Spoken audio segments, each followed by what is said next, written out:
Hello and welcome to a new episode of The Wrap. Today we're super excited to have Adam Hawkins with us. He has experience as a managing director over at Adecco in the UK and Ireland, and now he is heading up sales in the staffing industry, focusing on EMEA and LATAM. Pleasure to have you on board, Adam. Pleasure to be here. Brilliant. So I think people that I have been talking to have been super excited that you're coming to the podcast, because we interact with LinkedIn every single day, and usually we don't have like a face to the company. So this is a good opportunity for us to really dig into LinkedIn, what you're doing, how you're operating, and also getting your perspective on where the recruitment industry is going. So I think I'll just jump into the questions and then we'll take it from there. First question, how did you get into recruitment, and what made you, or what inspired you to take the move into LinkedIn? Well, it was a long time ago when I got into recruitment. So fresh out of university, probably the phrase that most people use, they fell into recruitment. So yeah, I was out of university, really interested in everything related to talent. But, you know, I think when you're 21, 22, not really quite sure what you want to do, but really enjoyed the interaction with customers, and, not to sound too predictable at all, but, there was something really fulfilling in actually helping people find jobs, and that sort of connection of talent. And that is something that really never left me. So, I work at LinkedIn now, and I'll tell you a bit about how I got here, but I still get to do that in a different way. And I think that's something that, I hope to remain in my time at the Adecco Group. So I was doing lots of different jobs. So I, worked my way through the business, sort of running businesses. And, probably after about 7-8 years, there was always an itch to work internationally. And I had the opportunity to go and work in the Adecco Group headquarters in Zurich, and I think I was there for 8-9 years, living abroad. Great life experience. Highly recommend it to anyone to attempt to learn other languages, immerse yourself in different working and social cultures. And that was a platform for me to work on amazing business lines, travel the world, understand how business is done, and work on some significant projects for the business. And then came back to the UK. Really enjoyed what I was doing within the UK Ireland board, and then decided to go do something different. And some of that was around advisory. So I think when I left Adecco, what was quite interesting was one of the last projects I'd been working on was around innovation and sort of business modernization, and been working with some consulting firms on what we were going to do at Adecco around that. And that, I think that opened my eyes a bit to the way the recruitment world was moving into online even more and more, and how innovation and emerging tech was going to play. And that's really where I started my advisory journey. So working with companies on like, how do you modernize your business? How do you fulfill your strategy purpose? And then actually one of the projects that I got involved with was actually doing some consulting for LinkedIn, which was really fun to do. I actually did that for 14 months before, turning into a permanent role within the business. And I think advisory is a skill that I think I sort of got immersed to and honed in Switzerland, and something I probably always, I'm fortunate within LinkedIn. I get to still do some of that advisory as like a side hustle. And to clarify, my role now, LinkedIn serves the talent space, does many things: marketing solutions, sales solutions. But really, the mission and vision is around creating economic opportunity for every member of the working world, and connecting, professionals to make them more successful. And that's really embedded in what we do. And from a business point of view, I sit in our talent solutions business, and I'm responsible for our industry vertical, and that's partnering. So my teams and cross-functional partner teams, they work day in, day out, working with recruitment businesses.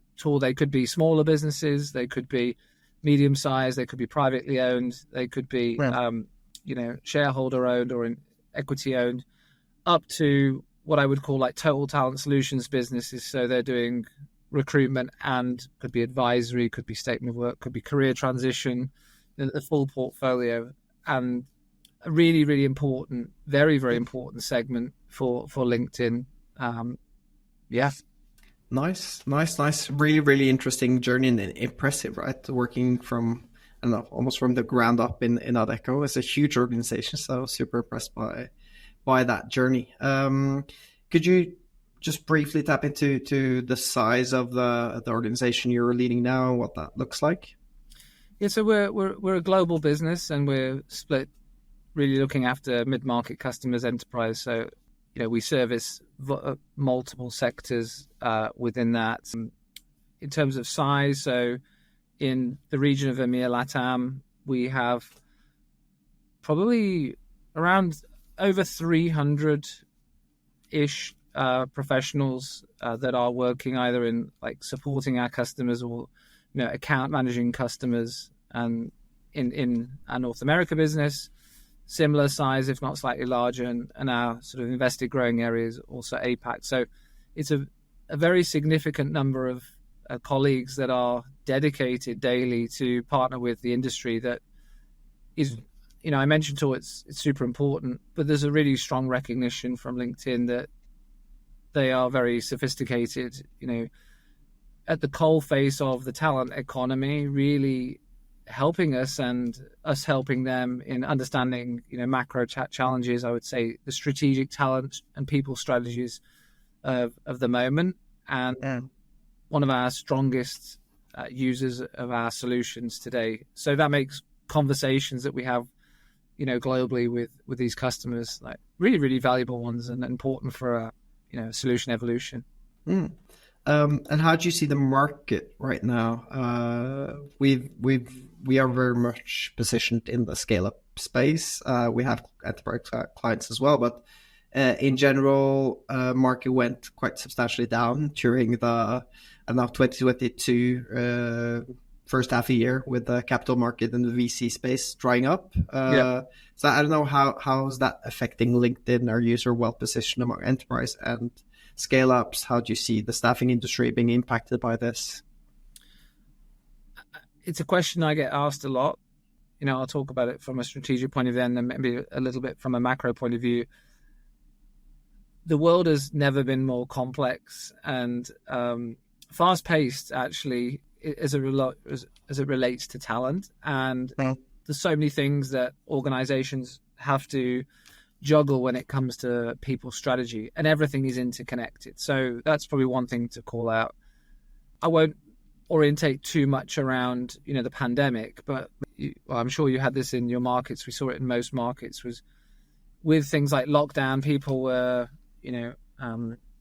allowed to come back into work, and then sometimes there were partial lockdowns, changed per market, but we didn't really get a clear directive of working, from home and being at home to suddenly being in the office. Because normally when you see a macro fluctuation from a recruitment point of view, ordinarily, because people are waiting for, confidence to build from a career point of view, you tend to see the rise of contract first or freelance work. And then as confidence builds, permanent recruitment then tends to come back. Didn't really see that post-pandemic with the stop-start nature of return to office and return to business. What we saw was a demand for talent overall in most, I would say, working contract styles. And that meant that most markets and most recruitment businesses probably had the best years they've had in some cases, 20 years. Yeah. So when we look at the macro now, one thing I would, urge listeners to think about is, are we looking at a moment in time, or are we looking about where we would come from? So I talk a lot around that the market's kind of normalized from where it was at a very high peak. Now, some markets are still slightly below pre-pandemic, but most are, around where it was before. So I think that's what I see in the market. And I think sentiment-wise, I think people do see green shoots right now. You mentioned sort of the VC, sort of maybe in some cases like the PE space. Definitely think that has changed somewhat. I think there's a lot of scrutiny on, funding. I think also that changes as well between, VC in North America versus Europe. There's different requirements and expectations around that. So I think funding is just a little bit tighter, and that probably will remain so. But the recruitment industry is very dependent on what I would call the measurement, not just of job growth or looking at unemployment levels.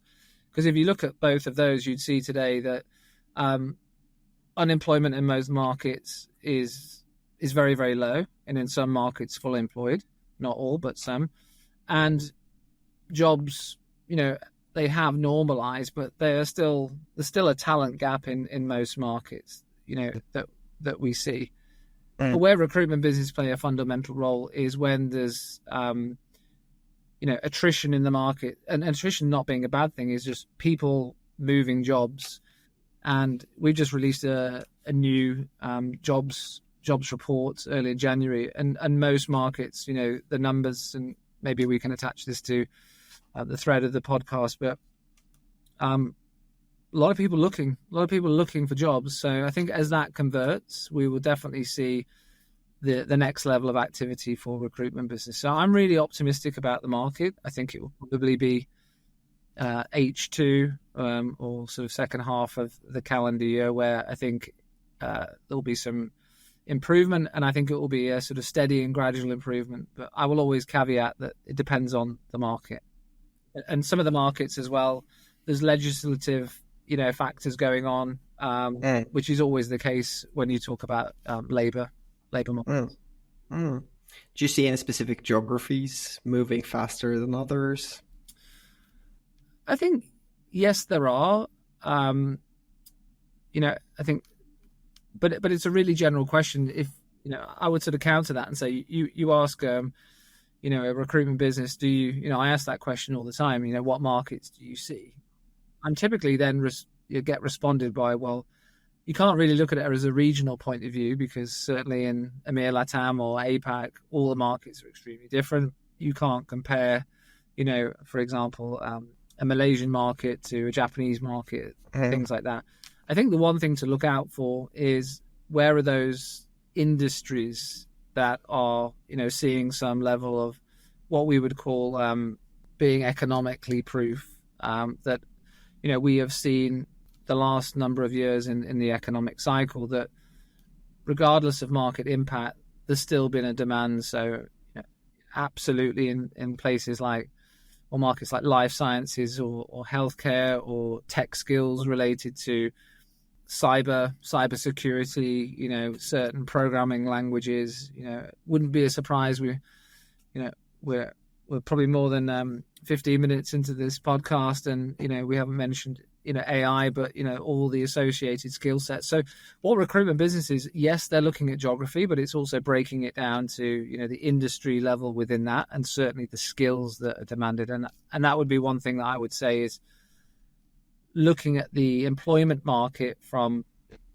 less about roles and looking more about skills in demand. That's definitely a shift that, and a conversation that LinkedIn is really focused on being a part of.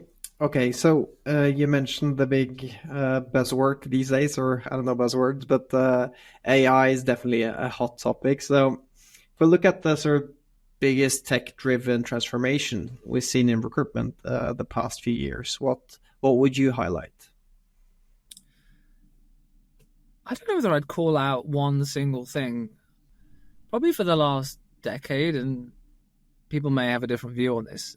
I think if you look at the technology landscape that relates to the recruitment sector, that's a really simplistic, view. If you actually look at and dissected the whole fabric of the recruitment lifecycle, there's so many different parts that emerging tech or tech is sort of playing a part. It could be related to CRM, it could be related to sourcing, it could be like talent management, learning management systems. There's so much within that, which actually is an indication that emerging tech and technology enablement and integration of that through things like APIs have been with us for, a decade plus, like many sectors. I think where we are today is people are talking a lot, have been talking in the information age about tech stacks.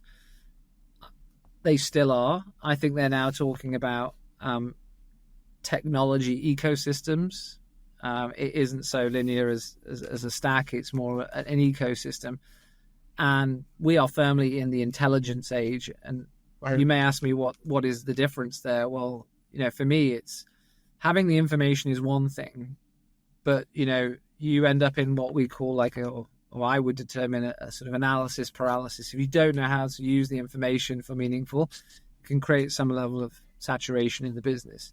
But I think companies are getting much, much savvier on what is the information they have and the intelligence they have. How do you turn that into sort of meaningful insights? And that's really where I see where we are today in terms of where the recruitment industry is. And we'll, I'm sure, talk about AI, generative AI in a moment and what that means. But I think that's really exciting for the industry, especially as there is talent scarcity, the skill set scarcity. So recruiters need to evolve and shift skills fundamentally to know how to operate in that intelligence era. And that's ultimately how do they become more data literate and use that insights for advisory to advise their customers and also to support and enable, candidates into the recruitment process. Does that also give you back to the analysis paralysis part? Does that also mean when you're selling, for example, LinkedIn Insights, that you also need to explain more detailed the use case and how companies can take action and what they're seeing with the data? Because I agree that there's been, a lot of companies really taking action on data. It's just sort of more of a nice to have and cool to talk about, but not really. Of course, businesses are different, but in general, I see it's been somewhat overhyped versus the true potential that lies within that data. Yeah, I think it's a really good call out. I think the conversation is one of what you have and what you know. So I think we can all access data, very readily now in many different formats. And, you can cut data to validate a story that you want to tell. So how do you know what to do with that from an analytical point of view and sort of make that meaningful, I would say across your business. But I think when you come to thinking about, where recruiters probably need to focus, it's more on what to do with it. So, and by the way, it's not specific, to the recruitment sector. I think if you look at the HR space in its entirety, there are challenges in order to catch up with what I would call data literacy. And we all need to become, more data literate, and we all have in our businesses, digital natives within that business. So how do organizations understand what they have and know what to do with that, and also embed that in the day-to-day, process and workflow of the business? And I think that is where a lot of businesses are right now is what do we do with that and how do we make that more effective? How does it make us more productive? How do we drive performance? And, there are use cases around productivity, but also now conversations of, certainly around, I would say quality. And you touch on use cases, and I think that's a really good point. We have, products around talent insights. I think it's personally, in an unbiased way, I think it's an incredible tool. I think it's really, really meaningful to customers in understanding company insights and, talent market insights as well. And where we try and spend a lot of time, both educating ourselves, but also educating the recruitment sector, is how would information, intelligence, insights help you be more productive or help you be more successful in the conversations that you have with your customers? And what are you solving for? So is this, a use case around investment in a specific market or an industry? Is it looking at how you compare to competitors, assessing your own talent workflow, where your brand is, your diversity data potentially. But equally, there are a number of other use cases which could be strategic around, assessing business plan. Also, where we're at probably in the moment in the market is maybe around business development activity. How do we diversify our business into new market solutions, etc. And I think that's the role of the recruiter, to understand the business case we're trying to solve and then use the insights accordingly to that. Oh, but that's good. I think I agree. I think seems like I've been paid to say this, but or getting discount. But we've used the LinkedIn Talent Insight for numerous stuff. I've sat into client meetings, companies trying to explore new markets to establish, and just sort of looking at, okay, what is the candidate market in that new market? Should we go into this country or that country? And we see that it's quite productive, and also just general single projects, exploring how big is like the talent market for this specific role that we're trying to fill. And I think and also on that, Tor, sorry to interrupt. Having been a recruiter, and in my blood would say I am, a recruiter in that sense. If you look at like the evolution of recruitment over the last years and decades, it used to be very fundamental in, hiring manager or company want X talent. A recruitment role is to ultimately help you find talent and engage with talent that you may not have the time to find, because companies may be able to find that if they've got their own sort of sourcing teams. And it was around that sort of quality control, intermediary, engagement point of view. But as a byproduct of becoming more and more specialist and niche, which is where recruitment went, is, you couldn't be deemed an expert unless you sort of focused on, a geographical niche or an industry or even a skill niche. But by working in a niche, what you saw from recruiters is that built knowledge and information, which was, the best recruiters were using that to advise their customers on, is the requirement and is the request or the need from a customer a viable one? And the best recruiters used to say, no, we're not good. That's not out there. You're not paying enough. Actually, your brand's not strong enough. Everyone's going over there. And that was the first indication of that sort of advisory and what I would call the recruiter almost being a talent strategist. What recruiters now have, and, not being relating this necessarily to talent insights, because there's, they have really good data in their own CRMs as well now, and know how to use it. That conversation to a customer of like, let me help you understand what your need is and your strategy and what you're trying to do. And let's sit together or across the table and actually work out what is the viable hire for you. And let me use intelligence to show you, how that's going to be effective. Equally, and we may go into this conversation, that was very much on the viewpoint of what is, I would say, sort of old school tactics around somebody looking for someone based on education and job title. We're now seeing this shift, and a very important shift, in my view, towards looking at individuals with what skills and potential they have. Which means that, again, using intelligence and insights, that's really going to open up and expand talent pools. And we see that making that shift and advising clients with insights on skills is actually going to 10x talent pools. And in some cases, it could be 40, 50, X on the talent pools. And I think that is really valuable for, helping customers, and also where recruiters spend their time and which customers to partner with as well.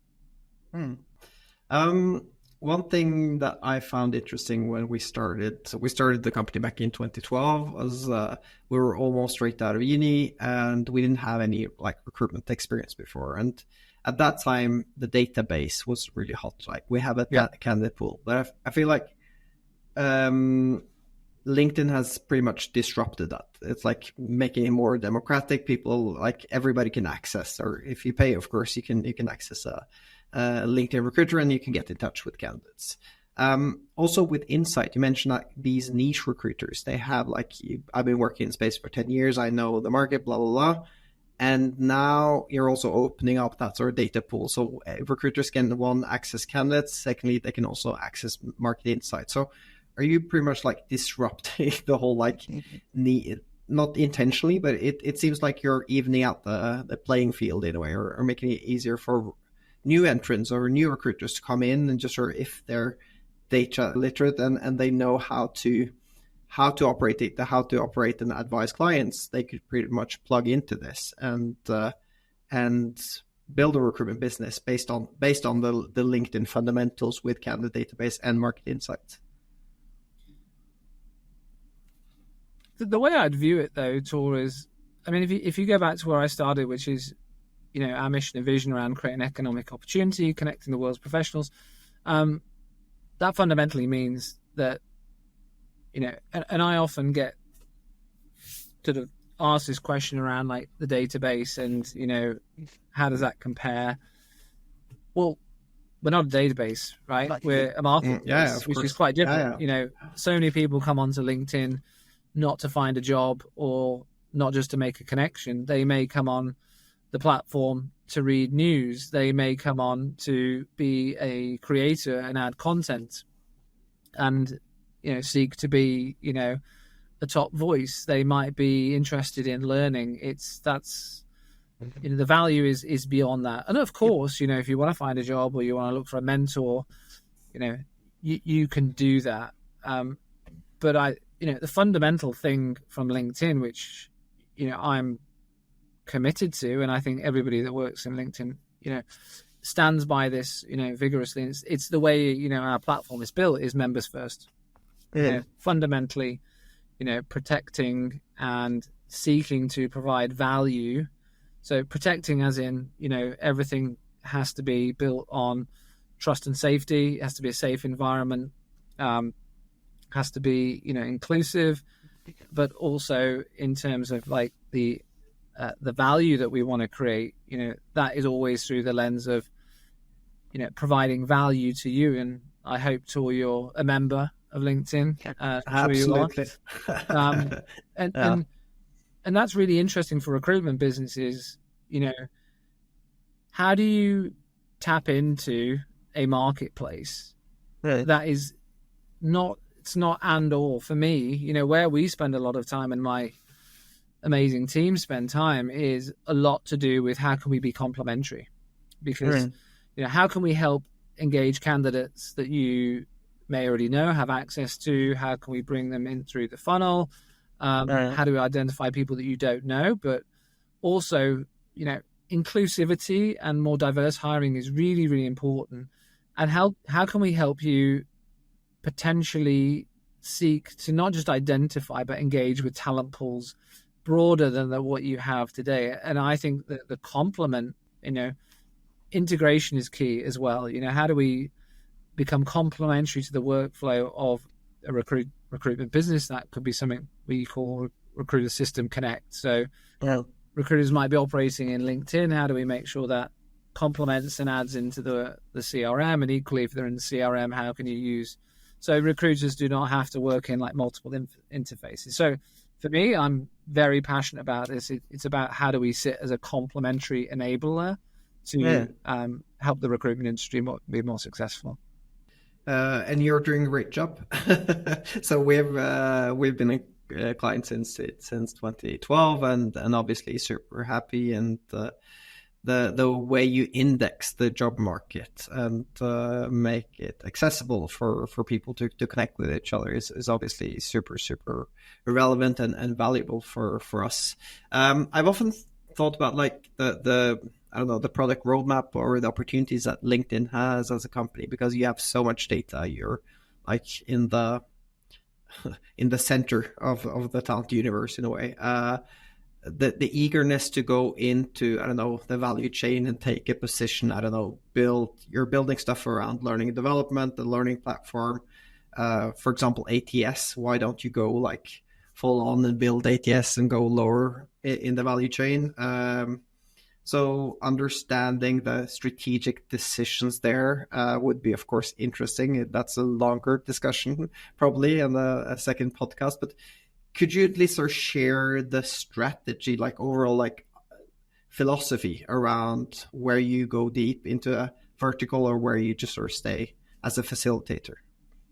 Yeah, I think it's, again, not to harp back, but it's just where is the economic opportunity? How can we help members, around the world, and then how does that sort of align to your roadmap? We see as an organization, by 2030, 65% of people will need to effectively add new skills and evolve their skills.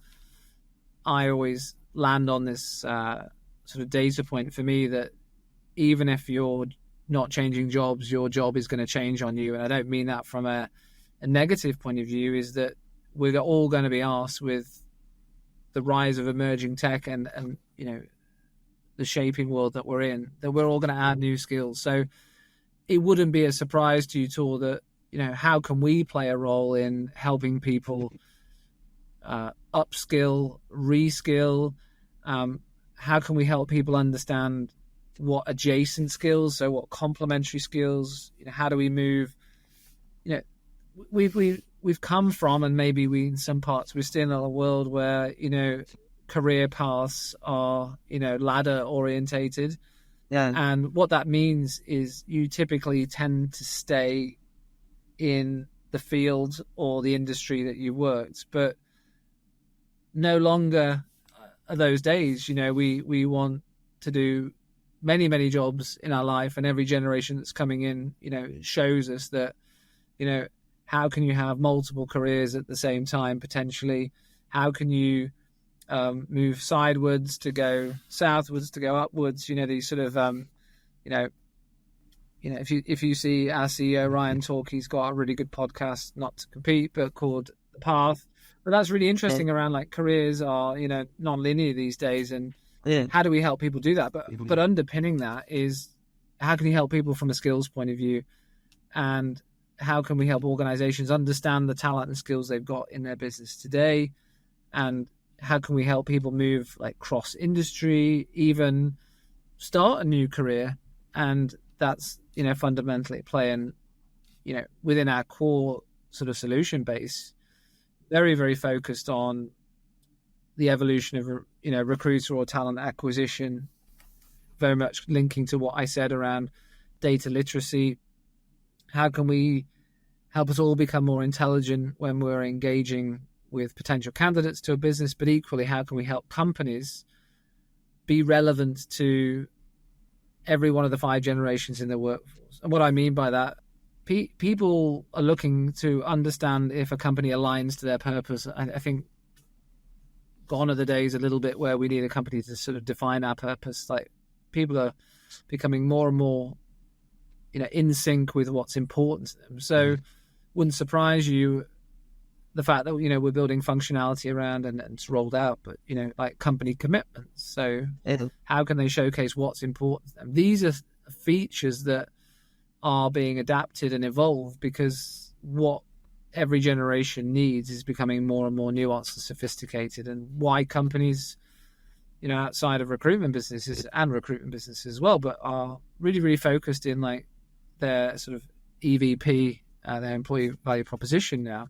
So that's the exciting path, I think, that, and the journey that we're on.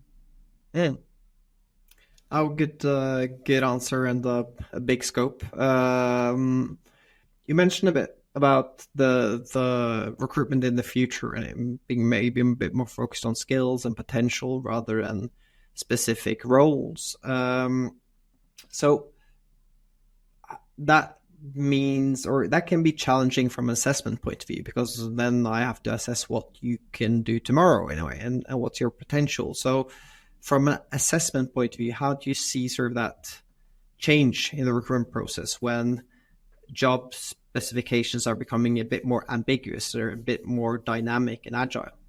I think the one word you sort of, or 2 words you touched on there that I'll orientate around was sort of assessment and sort of verification. So if we dig a bit deeper into generative AI, I'm optimistic about generative AI. I think the first thing that, where the conversation is at the moment, we're still in this sort of hype cycle, and more importantly, learning and discovering where and when that will play. Also, many companies are still seeking to understand what is automation versus generative AI, and when something's new, people don't always tend to get that right. And I think education is key. A lot of people are making decisions around generative AI or emerging tech. I like to broaden the conversation to emerging tech, but often those decision makers are the ones that probably need to spend more time, in immersing themselves with the capability, but also the safeguarding, of that. AI is going to play a role everywhere. Certainly going to drive performance and productivity fundamentally. And I'm a firm believer, that you're not going to just be able to, improve, messages, outreach, content, bio, job descriptions, for example. That's going to help in the quality, which is really, really good. And that kind of is a bit of a leveler. But when the playing field is leveled, and you mentioned it earlier, Tor, people who are really good on what I would call the human and strategic. So I actually think it's really going to be helpful for a recruiter where, the true skill comes from, persuasion, empathy, understanding, cultural fit, all of these things. That's where the recruiter, is absolutely going to play, and I think really, really important. Closing on like verification. We are obviously going to see the rise of verification because, when there are certain things are going to be supported by AI, I think people are going to want to validate that information is accurate and correct.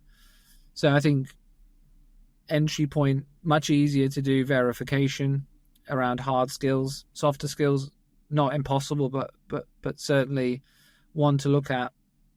So I think you'll see a lot more conversations around that. But I still think there's the one thing around assessing that. But I think when you get into the sphere or the area of potential and ambition and interest, those are very human characteristics. Now, I'm not one to say to, because I'm not the technical innovator. That may come, but at the moment, we're certainly looking at a lot of AI and emerging tech focused on that productivity, which means that I think the recruiter's going to have a hugely important role to play in that sort of potential and fit space. Makes sense. Which I think is really exciting and makes me really proud because, evolution, this is not revolution in my view for recruitment. It's evolution, and that's exciting because we can be the destiny of where we want to be, adding that value. But if you look at where a lot of emerging tech is playing, it's on parts of the role that maybe recruiters, and again, I only talk from my own experience, areas I didn't particularly enjoy, that are, things like outreach, screening, that's going to put me into the bit that I really enjoyed, which was that human contact.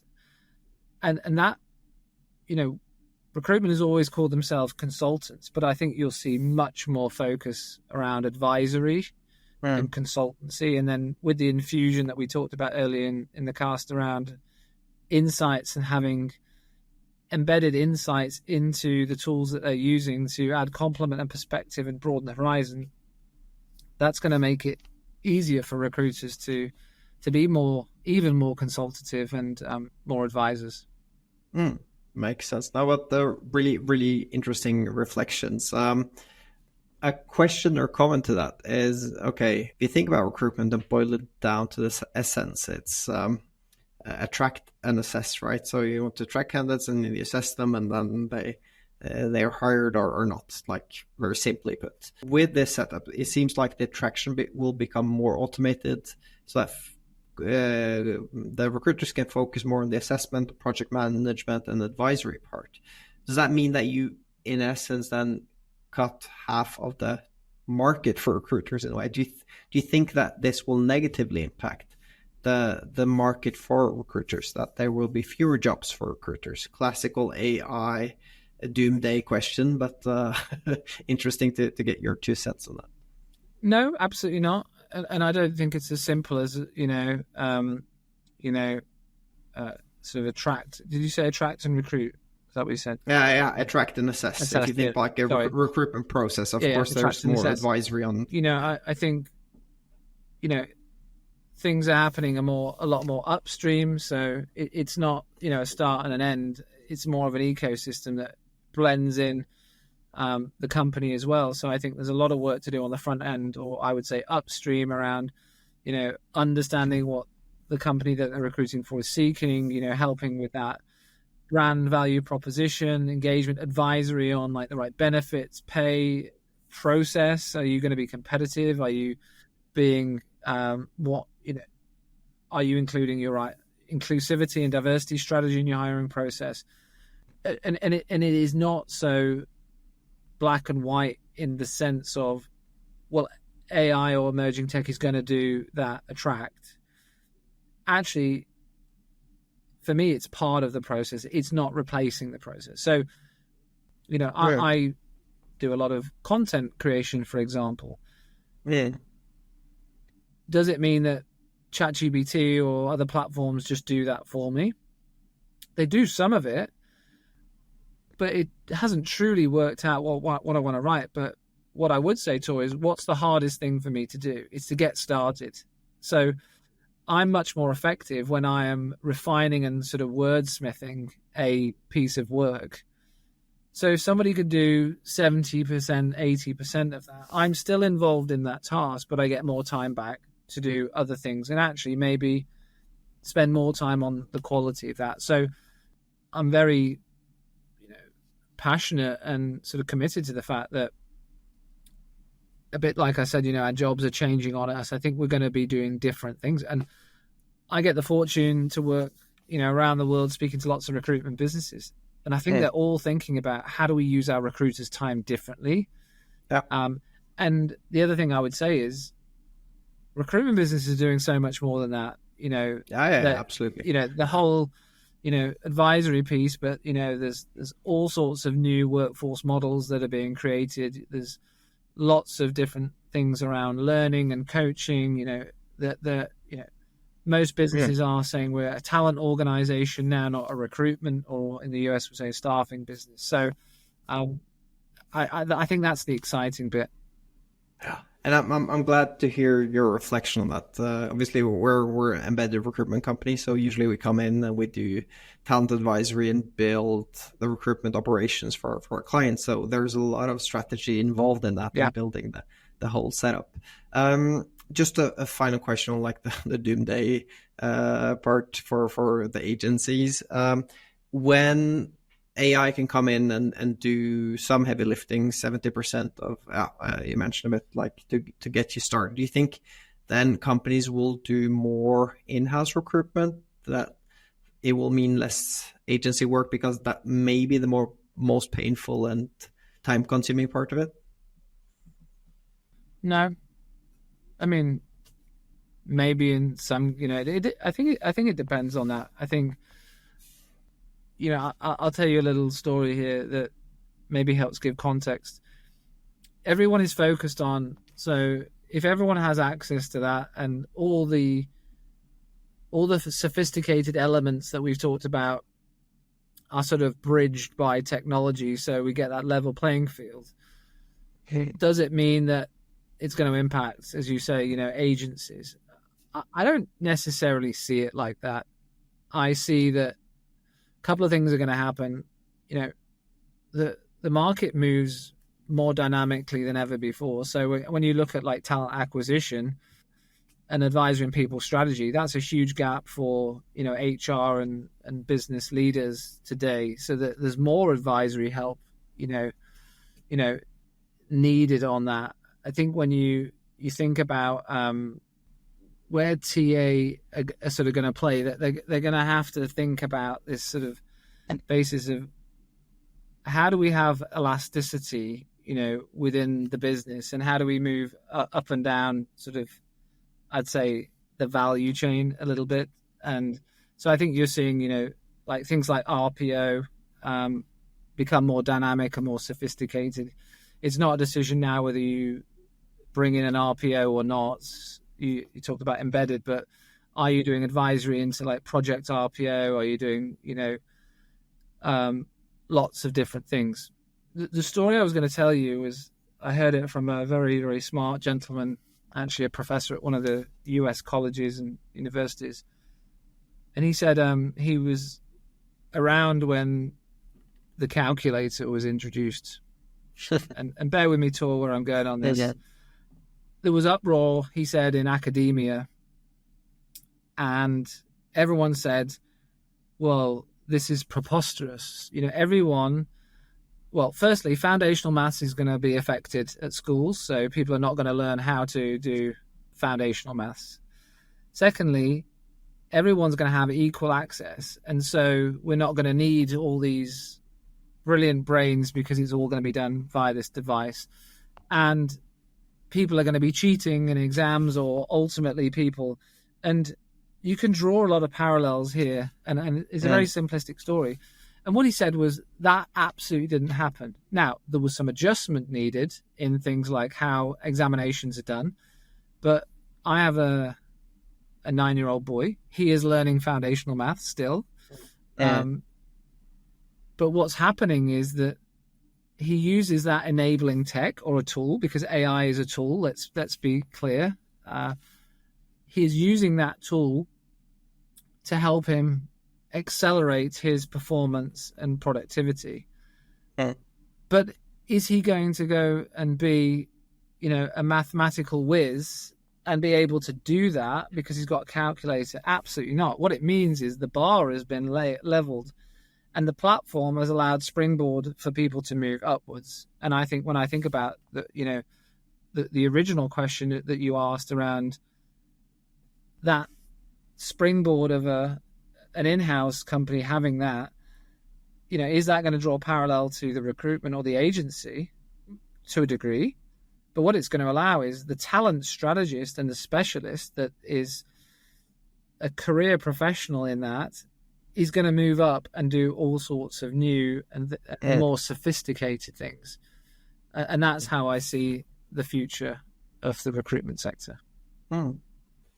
Really, really like your perspective on that, Adam, and I'm glad that you're a technology and market optimist. It seems like, and I'll leave you on this to what I think the world has never been more complex.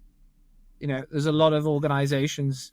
I think all organizations thinking about modern work. They're thinking about sustainability, green skills. How do I adopt tech? Diversity and inclusion and belonging has never been more important. It's showing that that's the case. We've got, how do we unite, 5 generations in the workforce? We've got every generation that's, getting smaller. All the new generations are getting smaller because of, aging workforce, reduced, birth rates. Right. One generation that's growing is the 50 to 55 plus, organization thinking, how do I access that talent pool? What that means is there's complexity, and it's fast-paced complexity. I'm very, very proud to do the job I do, and most importantly be in the industry and still be very connected, and LinkedIn being a really, really important partner, and one with ambitions to be a really, really important partner to the industry. But I don't say this lightly, I don't think the role of a recruiter has ever had such an important role to play. The one thing to really think about is when there's change, people go to a place of, uncertainty. What I would say is that if you stay where you are, of course, you're exposed to many of the questions that you've posed to me today.